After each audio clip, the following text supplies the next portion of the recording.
So a university in Georgia is considering becoming a sanctuary campus following Donald Trump's presidential victory.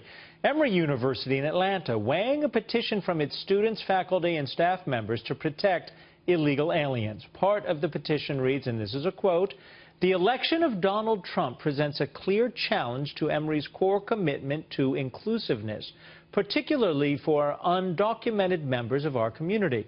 With me now is Georgia State Representative Earl Erhart. He is not in favor of that petition, and he's working on legislation in Georgia to stop it from going into place.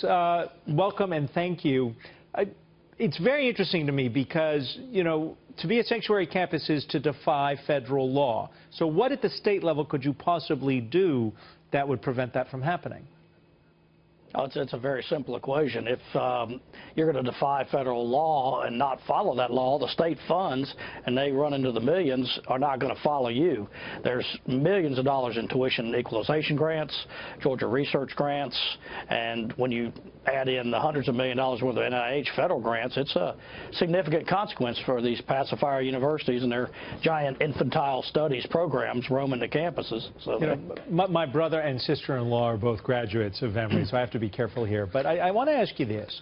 The men and women, just the infantile studies. Some of these people who attend these schools who are undocumented or illegal aliens, pick your choice, we'll call them illegal aliens, might have come to the country when they were children, no choice of their own. And under the current federal program, they can be here and then become legal through a process, the DREAM Act. But President-elect Trump has said he would rescind that. Wouldn't we want to keep people, I mean, they are undocumented, they are illegal aliens, but they came here not of their own choice when they were children, but they're here now.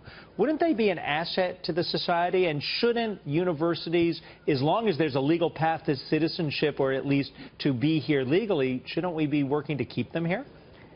If that's the law, then that's one thing. You could make the same corollary argument. What if the bank robber turned around and gave all his funds to charity and only kept half for himself? No. So I don't think that's. I think you can make a valid argument about defying federal law. A bank robber did not come to the United States.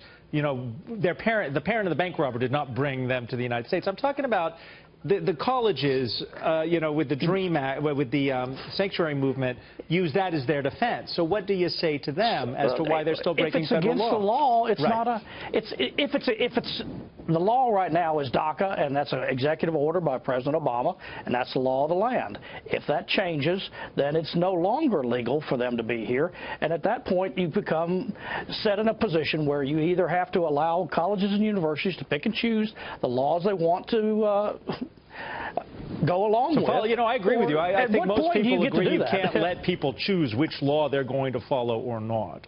But so I understand the plight of the DACA kids. I'm not concerned that people don't understand that. I understand it. It's a tough deal for them, but it's not society's problem. It's their parents' problem who brought them here illegally, and it's a difficult situation. Who's responsible for that? Not society and their laws. That's blaming society and their laws for their lack of following and understanding the consequences of that behavior. We were discussing, you know, the fact that these schools and the cities, for that matter, that claim to be sanctuary cities are defying federal law. Can you imagine if in the mid part of the 20th century, states had said to the federal government, which they attempted to do, we're not going to integrate, we're going to defy federal law. And we saw what happened is that the federal government said, no, you're not. So the states and these universities cannot defy federal law. That's essentially the bottom line, correct? You're absolutely correct, and for the right reasons then, just as it's the right reasons now, you have to, we're a nation of laws, not a nation of feelings, and we have to comply with our own laws until they change. Georgia State Representative Earl Erhart, I'm sorry I beat you up on the bank robber analogy, but I think you made your point very well. I like being beat up. I'll catch you later. Thank you, sir. Catch you later. Thanks, Adam.